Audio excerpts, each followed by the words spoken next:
আসসালামু আলাইকুম প্রিয় দর্শক।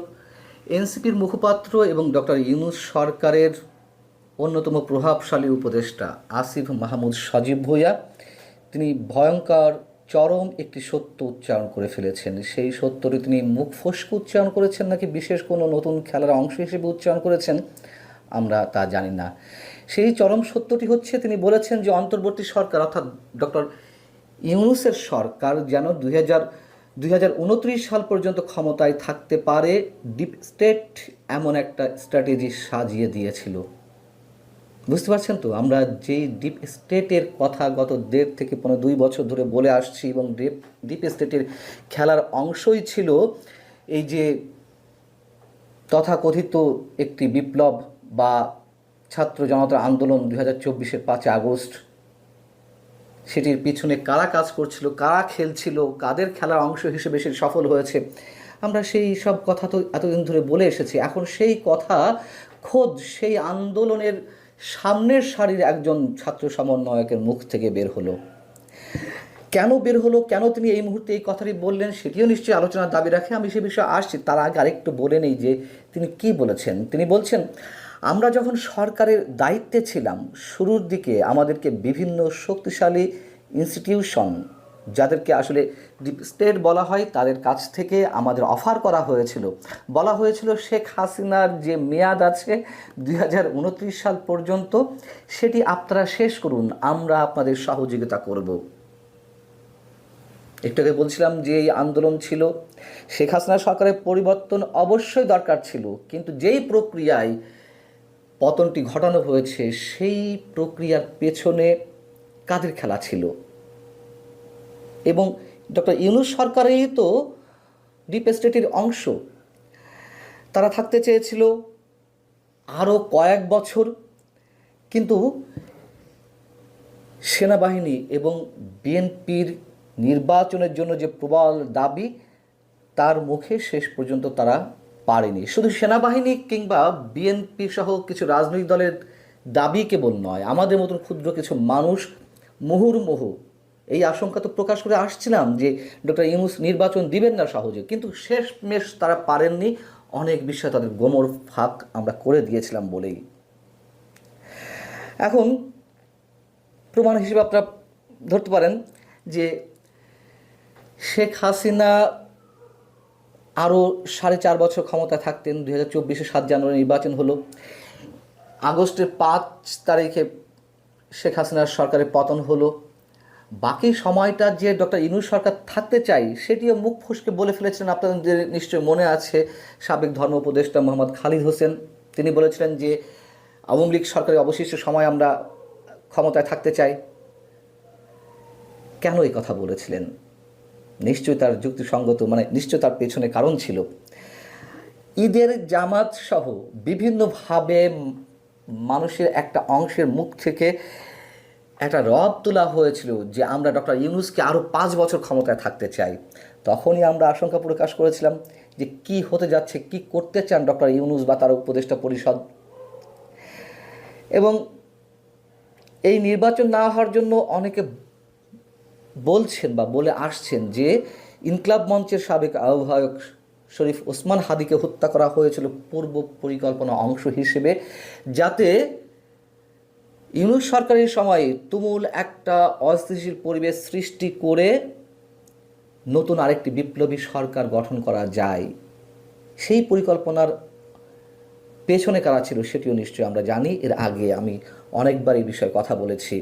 এবং বাংলাদেশের মধ্য দিয়ে মিয়ানমারকে কথিত করিডর দেওয়ার বিষয়ে যে একটি দৌড়ঝাঁপ শুরু হয়েছিল ইউনূস সরকারের পক্ষ থেকে, আজকে যিনি পররাষ্ট্রমন্ত্রী ডক্টর ইউনূস সরকারের নিরাপত্তা উপদেষ্টা ছিলেন, তার মাধ্যমে এই কাজগুলো চলছিল, এটা তো ওপেন সিক্রেট।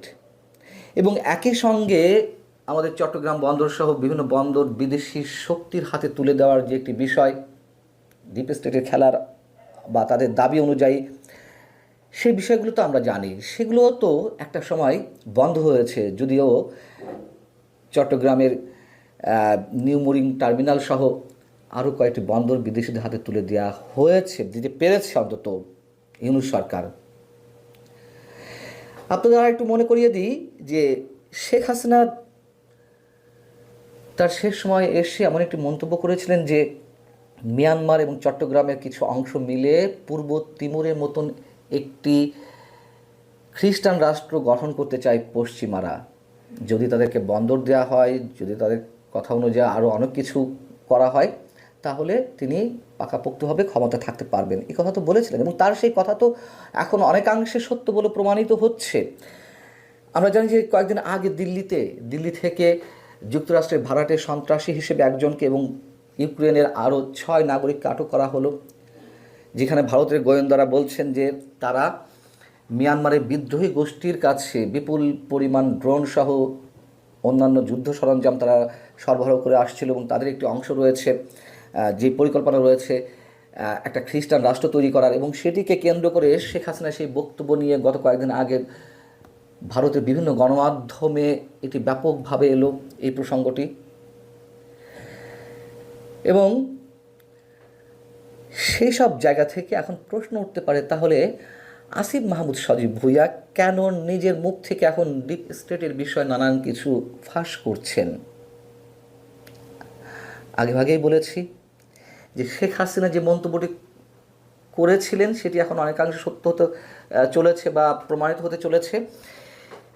এবং আরও কিছু প্রমাণ যুক্তি তর্ক হিসেবে আপনাদের সামনে উপস্থাপন করলাম, যাতে ইউনূস সরকারের বিরুদ্ধে যে অভিযোগটি ছিল বা এনসিপির বিরুদ্ধে যে অভিযোগগুলো রয়েছে, এনসিপি মানে সাবেক ছাত্র সমন্বয়কদের নেতৃত্বেই তো এই দলটি গঠন হয়েছে এবং জামায়াতের পরিকল্পনাও ছিল বিভিন্নভাবে এবং তাদের সাথে মিশে গেছে, সেই সব অভিযোগ তাদের প্রতিও ছিল, যাতে এখন এটি অন্যের ঘাড়ে দেয়া যায়। কিভাবে দেয়া যায়? এখন আমি মোটামুটি এটুকু বলতে পারি যে এই যে ডিপ স্টেটের প্রসঙ্গটি আসিফ মাহমুদ সজীব ভুঁইয়া তুললেন, এটির আরও একটি কারণ থাকতে পারে। সেটি হচ্ছে যে এর পরবর্তীতে যাতে এই ধরনের কোনো একটি অভিযোগ বিএনপির কাঁধে চাপানো যায়। যেহেতু বিএনপি যে নির্বাচনের মাধ্যমে ক্ষমতা এসেছে তার মাত্র 3 দিন আগে একটি বহুল বিতর্কিত চুক্তি যুক্তরাষ্ট্রের সঙ্গে করা হলো, শুল্ক চুক্তি। সেই চুক্তি সম্পর্কে নাকি বিএনপি এবং জামাত দুই দলই জানতো, তাদের সাথে যুক্তরাষ্ট্রের প্রতিনিধিরা আলাপ করেছে, যদিও জামাত এরই মধ্যে সেটি অস্বীকার করেছে, বিএনপির পক্ষ থেকে কিছু বলা হয়নি। এবং ডিপ স্টেটের খেলা যে এখনও চলছে সে বিষয়েও আমরা জানি। এবং সেই জায়গা থেকে যাতে বিএনপির কাঁধে দোষ চাপিয়ে একটা চাপ সৃষ্টি করা যায়, সেরকম একটি পরিকল্পনা থাকতেও পারে। অতএব এটুকু নিশ্চিত করে বলা যায় যে ডিপ স্টেটের খেলা কতটা ছিল এবং আগামীতেও যে আসবে বা এখনও চলছে সে সম্পর্কে আমরা মোটামুটি নিশ্চিত। আরেকটি বিষয় এই আলোচনার সাথে একটু করতে চাই।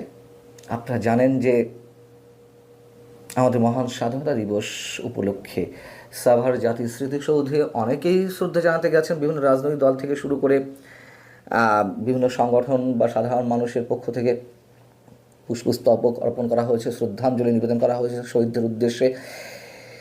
সেই জায়গা থেকে জয় বাংলা জয় বঙ্গবন্ধু স্লোগান দেওয়ার অপরাধে এক শিশুসহ 2 নারীকে আটক করা হয়েছে।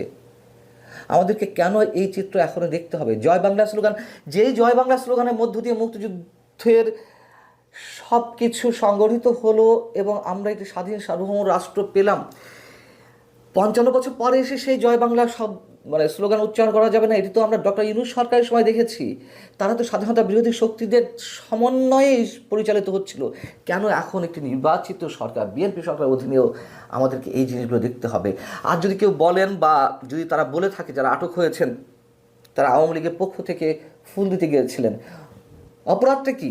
আওয়ামী লীগের রাজনৈতিক কার্যক্রম নিষিদ্ধ, কোনো সামাজিক কর্মসূচি আওয়ামী লীগের পক্ষ থেকে কোনো সাধারণ মানুষ শহীদদের উদ্দেশ্যে ফুল দিতে পারবেন না, তা তো হতে পারে না। বঙ্গবন্ধু 32 নম্বরে কেউ শ্রদ্ধা জানাতে পারবেন না, তা তো হতে পারে না। এবং আমার কেন যেন মনে হচ্ছে যে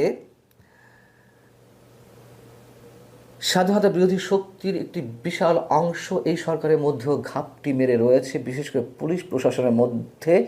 তারা ইচ্ছাকৃতভাবে এই কাজগুলো করছে বিএনপিকে বিতর্কিত করতে অথবা বিপদে ফেলতে। আর যদি সত্যিই বিএনপির পক্ষ থেকে এই ধরনের কোনো গ্রিন সিগন্যাল থেকে থাকে, আমি যদিও এই মুহূর্তে সেটা বিশ্বাস করতে চাই না, যদিও এই ধরনের বিতর্কিত কর্মকাণ্ড গত 1 মাসে অনেকগুলো হয়েছে, তারপরেও আমরা বিএনপির প্রতি আস্থা রাখতে চাই। মুক্তিযুদ্ধের আদর্শের প্রতি তারা অবিচল। শুধুমাত্র রাজনৈতিক জায়গা থেকে রাজনৈতিক প্রতিপক্ষ হিসেবে আওয়ামী লীগের নেতাকর্মীদের বিরুদ্ধে অথবা জয় বাংলা স্লোগান দেওয়ার অপরাধে নিশ্চয় তারা এ ধরনের কোনো স্টিম রোলার চালাবে না। আমি এখনও পর্যন্ত বিশ্বাস করতে চাই। আর যদি আমাদের বিশ্বাসের বিপরীতে অন্য কিছু ঘটে থাকে, সেটি প্রকৃতি এবং সময় বিচার করবে। ভালো থাকুন সবাই। আল্লাহ হাফেজ।